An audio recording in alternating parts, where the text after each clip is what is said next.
So go with me on this journey. Young firefighter wants to be a company officer, wants to be a leader. Small organization, limited funding. Asks, what can I do to be the next leader of this department? How can I be a company officer? Of course, the response is pretty simple. Get your certificates. Go out, take some college classes. Well, what certificates should I get? What college class should I take? Start off with Incident Safety Officer, National Fire Academy.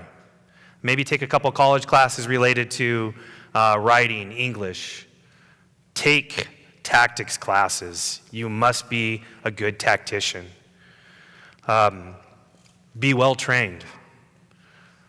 After a few years of only being on the job, this individual ends up testing and becomes a company officer. Ill-prepared for being a leader, ill-prepared for being a company officer.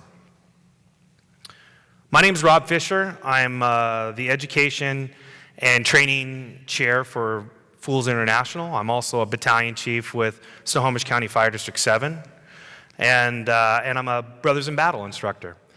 And so my problem, or at least what I want to talk to you guys about today, is developing leaders through followership. So the typical problem, most departments want to develop good managers. It's real simple to say, if I develop a good manager, I'm developing a good leader. And the difference is that when we go to do leadership training, it's mostly on training, not on development. You typically start off with a IFSTA company officer manual. It's got a couple of chapters in it on leadership. We talk about McGregor's Theory X and Theory Y, laissez-faire, and then maybe you might roll into Tuckman's forming, storming, and norming stuff. But for the most part, it's training. It's not developing. And what's the issue with that? As Mark Van Oppen was talking about earlier when he was bringing up the Proby, training is, hey, Proby, there's an engine out back. Go out, stretch some lines. But developing is the entire crew going out back with that Proby and working with the Proby. That's developing. Training is an acquired skill. SCBA, putting your mask on several times. Developing is taking that, providing problems, and working through them. So, one of the quotes about leadership that I thought was really important for this is, leadership is one of the most observed, least understood phenomena on earth. We know what leadership looks like. We know what poor leadership looks like. And in a study done in 2012, and in her article, Christy Hedges talked about, and this article is called, if you think leadership development is a waste of time, you may be right. She found that in 2012, in this study, that $15 billion had been spent by the corporate industry on developing leaders or on trying to train leaders. That doesn't include the amount of books that we have all bought to learn about leadership. That doesn't include the fire service. What we're missing is the development part of this. So followership. What does followership mean? Basically, a follower is somebody that has the sight, it can see things that the leader cannot see. They act in a way, they step in and they advise the leader in the appropriate time with the appropriate case. And they have the courage to be able to step up and provide feedback for the leader. This right here is a picture of a Proby class that my department hired in 2008. We got a SAFER grant. We hired 18 people. We increased our department by probably 1/3 at that time. This is where followership started in our organization. This is where we started looking at what can we do to improve the future of our department. Followership. This is my company on Ladder 72 back in the good old days. The individuals that are all standing up there with me in front of the ladder truck, 2 of them are now company officers, phenomenal company officers. One of them, my driver, he's chosen to stay on the ladder truck because we got a bendy truck, so he wants to stay as a driver. He doesn't want to ever leave. And the other one became a paramedic. And when I'm looking back at this, I'm not responsible for them in their progress in their career so much as that I sat down with them and I directed them. All I did was share my experiences with them, things that I was doing, things that I thought were important. And through that development, they succeeded and became leaders on their own. Where are we at today? In District 7, I'm proud to say that every probie we hire, we assign a mentor probie to them, or I should say we assign a mentor to that probie. In this case right here, the individual that's talking to the probies and the mentor, he was hired in 2007. All of our post-academy work is done with firefighters. We've taken the company officer out of it. This is individuals that have been through the exact same thing these individuals are going through today, and they're giving them the lessons. Like I said, each one of these probies is assigned a mentor. In addition to the company officer they're assigned with, their mentor comes from a different shift typically, and is somebody that they can bounce things off of. They can say, does this seem right? Am I moving forward? Am I progressing? As a company officer, I have a probie. I can go to their mentor and go, the probie's having problems in this way. I've tried to help them. Can you help them? But this is where we find that when we engage our firefighters who are now followers, we engage them to be leaders, we find out that our great leaders start off as great followers. So we're trying to create a greater followership within our organization, and that comes through development. Development. The things that we're looking at when we're putting together our mentoring and our followership portion is these skills here. We're looking at trying to develop the individual as a listener. We want them to have service before self, kind of the servant leadership approach. They need to learn to have empathy. Different than sympathy, they have to be able to put themselves in the position and say, I've been there, I've done that. Healing. They must be looking to help the individual when the individual is struggling. They must have an awareness, self and social, and I'll get to a little bit of that later on. Community-minded. They have to be vested into the community, not just the organization, but into the community. Visionary. Are they looking forward, out in front? Are they just staying put and doing what is good for the day? Is the status quo? Networking. Probably the most important thing is networking. Have they improved on their skills of being a good speaker? Do they feel comfortable and get in front of an audience like this and speaking? Can they do impromptu speeches? Are they comfortable with that? That leads back to some of their social abilities. Mentors. Have they chosen mentors in their organization? In this case, we assign a mentor to them while they're a probie, but have they chosen their own mentors? Student. Are they a student? Have they become a student? Do they continue to be a student? We should all be students to the day we retire. And commitment. Have they made the commitment to the organization? These are the things that we're trying to do through development. This is what we need to change. Different from training, you don't get this from training. You get this through development. So I want to share with you some of my mentors.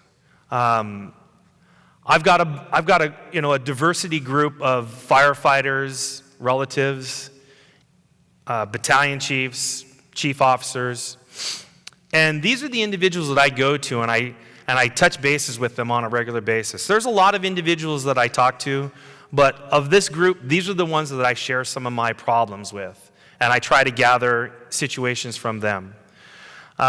Starting with my Uncle Jim. My Uncle Jim had a successful company in the 70s doing silk screening in the Seattle area. He silk screened for the Supersonics, which was a basketball team in Seattle back in the day, the Seattle Seahawks, Seattle Mariners. He had a multi-million-dollar company with a group of other individuals, and he saw something changing. He thought, you know what, the industry is going to be changing. I don't want to be a part of it. He was an entrepreneur. He wanted to do something different. He wanted to get into environmental stuff. He sells the company off, invests his money into an organization to do more environmental work. Something happens. They lose all their money. My uncle loses his house, loses all their wealth, and now, in his 60s, is reestablishing his career. The lessons that I've learned from my uncle and going through that, he's happy today as he was in the 70s and when he had all of his money. Those are the lessons that I get through development. Ben Flegel. Ben Flegel is a brother from up in Alaska. You talk about a different world, living up in Alaska. He shares with me a lot of his experiences in the wilderness, his experiences with different types of construction. They actually say they have type 6 construction up there, made out of anything, you know. But all of these individuals, I'm able to share experiences with. I'm able to gather their experiences, which I want to do. I want to learn from them. And lastly, John Shepard, IT director. John and I had a relationship that started in 1987. We had a love for heavy metal, you know, rock music. And John was a data entry guy for an insurance company. He's worked his way up through the ranks, and now he is the director of worldwide fulfillment technology for Amazon. He did a short stint at Starbucks as the IT director. Now John controls all the technology worldwide for Amazon when you order a package, how it gets to you. Networking with John and going back to when he was at Starbucks, we had opportunities where I could meet vice presidents of Starbucks. I could sit through meetings. I could see the way that a corporate business would work through their problems. And you know what? Their problems are very similar to ours. They deal with people. The biggest thing that we have to deal with is understanding people and being able to lead them. So I said earlier about social awareness and self-awareness. I think one of the best things that we can do when we're developing our people is follow the lines of emotional intelligence. Daniel Goleman has made this popular in the mid-90s, and actually two other gentlemen, Solovey and Mayer, did it back. They coined the phrase in the early 90s, emotional intelligence. And Goleman just basically got on the bandwagon and ran with it. But basically, emotional intelligence is, why does somebody do so well in a social environment? What is it that they can do that is different than me or somebody else? Well, they have self-awareness. They have self-confidence. They learn through self-management that they can have self-control, controlling their emotions. They have a social awareness. Their empathy. They can talk to people. They can relate to people. And along with that, their relationship management, they're influencers. So if there's anything that you take away from trying to be a leader, I would say follow the emotional intelligence in Goleman's approach. And lastly, what's it going to take to be a good leader? How do we develop our people? Well, entrepreneur, I do a lot of reading. And entrepreneur, and just this year, there was an article done, 7 leadership lessons from the U.S. Secretary of Defense, James Mattis. And James Mattis was a Marine. And they call him Mad Dog. And some of his kind of principles that he follows, I think, really cut right to what we do here in the fire service. So first of all, number 1, everyone feels sandbags in this unit. What is that for us? Well, that's setting an example. As a leader, we must set the example. If a Marine or a unit is screwing up, hug them more. Well, that just doesn't seem right for Mad Dog. But what he's looking at there is we all have problems. It's the healing portion. It's empathy. Just because they're making a mistake doesn't mean we need to pounce on them. Bring them in, hold them close, let them know you've been there. Number 3, by reading, you learn through others' experiences, generally a better way to do business. Again, that's networking. That's getting out, talking to people. That's your development portion. Number 4, be the hunter, not the hunted. That simply just means, are you going out? Are you networking? Do you seek out what you're looking for, or do you sit back and wait for somebody to hand it to you? It's very hard to live with yourself if you don't stick with your moral code. If you don't have beliefs, your own belief system and what you want to do, then you're going to have a hard time standing up for something. Expect failure. Do not accept it. We should all be okay with failure. We learn the greatest through our failures. And number 7, I have been accused of making my subordinates my equals, and I happily stand guilty. That right there is servant leadership. That's accepting people, that's making them their number one priority, and that's saying, I'm just like you and you're like me. So, I've spent a couple decades in the fire service. I spent 2/3 of my career as a company officer. And in my time, I've watched my department grow. In my time, I've watched them put mentoring high priority. I had the opportunity as a company officer to establish my mentoring program for those probies that I had up there on the screen earlier. Opened it up and said, do you want to be a part of a program? 4 officers and we ended up sitting down and having a couple firefighters for a year long. We sat and went through mentoring. We gave them experiences that we had had. We opened up and let them share some of their problems that they're dealing with, and we tried to steer them in the right way. I also had the opportunity through college to attend good schools on servant leadership, Ken Blanchard's business school.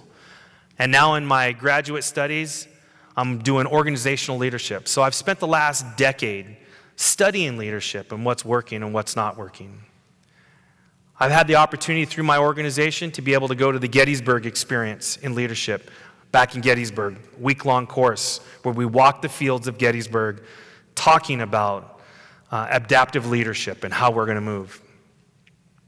And lastly, I had the opportunity to attend the LAFD Leadership Academy. And through all of this, through all of my experiences, the thing that stood out and all the leadership lessons that I've had, developing people, putting people first, and treating them right. Period.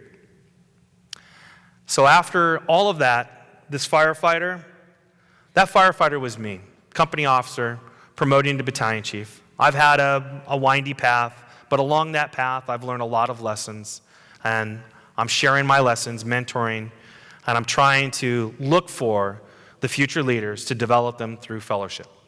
Thank you. Today I'm going to be showing off the G1 SCBA with the newly released platform, which is 5500 PSI.